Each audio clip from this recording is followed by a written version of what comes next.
শেওড়াফুলি অর্থাৎ মণিরামপুর ঘাট থেকে শেওড়াফুলি ভেসেল পেয়ে গেলাম। তো এসেই তাড়াতাড়ি সঙ্গে সঙ্গে পেয়ে গেলাম তারকেশ্বর লোকাল।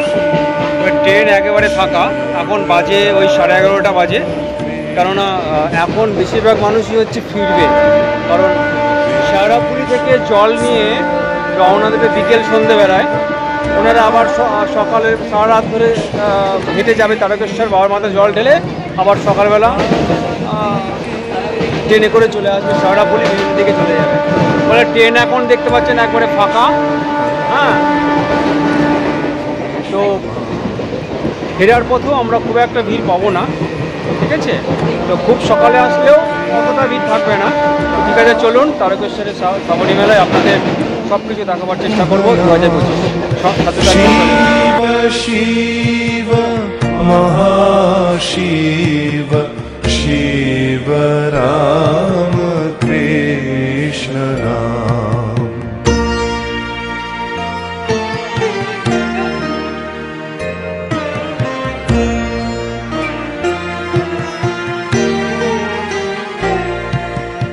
धर्म कर्म लक्ष्मी योगी महादेवी महेश्वर मोक्ष क्षेम सर्वदेव देवी श्री योगेश्वर।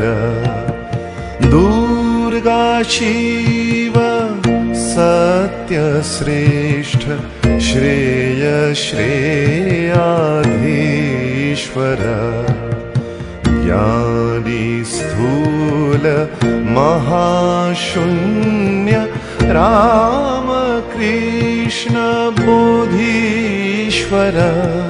शिव शिव महाशिव शिव राम कृष्ण नाम।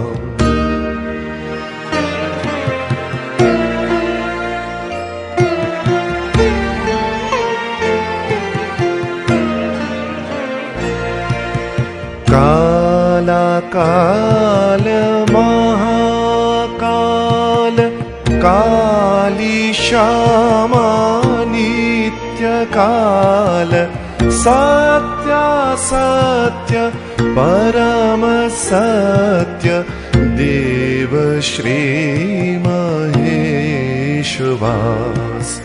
शंख चक्र गदा पद्मधारी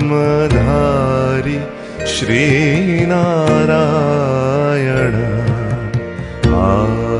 आदिदेव राम कृष्ण सर्वदेवधीश्वर।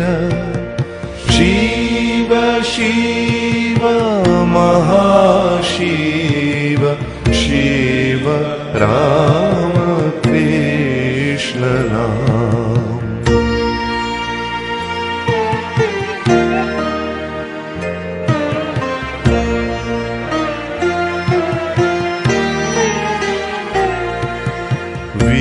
विश्वपति लक्ष्मीपति प्रजापति मनेश्वर। शीतला विमला स्निग्धा शारदा श्री अधीश्वर। सर्वदेव देवी रूप सर्वसिद्धिपरायण।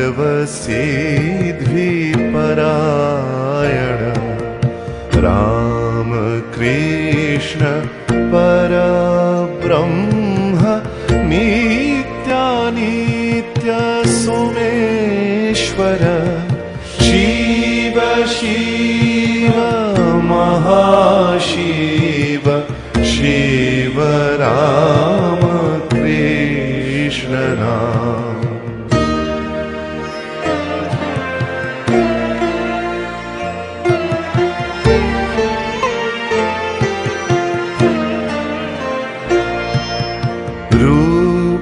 रूप सीमा सीम लीला नीति सुरेश्वर आर्थानार्थ महादेव सत्यदेव भूतेश्वर निद्रालज्जा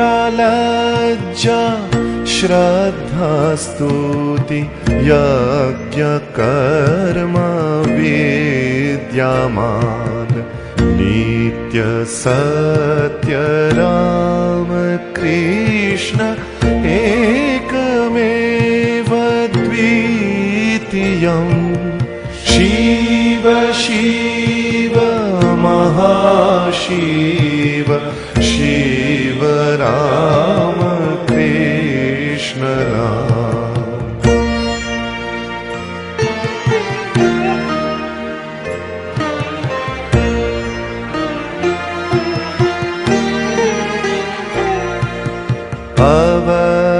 अवतार श्रेष्ठ योगी नित्य योग संस्थित सर्वमोह मुक्त शुद्ध सत्य प्रेम धीस्थित तर्क युक्ति ऊर्ध्वमुक्त बुद्धिजित इंद्रिय कामिनी कांचन जित निर्विकार महेश्वर शिव शिव महाशिव शिव राम कृष्ण राम।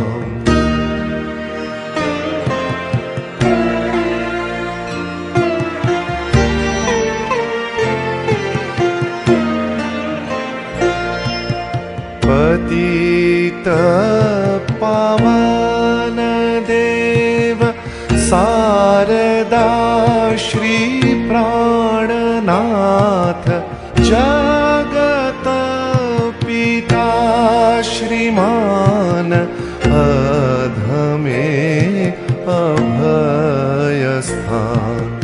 रक्षा दीक्षा सर्वदाता सर्वजीवयभिप्रेत निर्विकल्पे चित्तस्थित ब्रह्मलोकधीश्वर शिव शिव महाशिव शिव राम कृष्ण राम।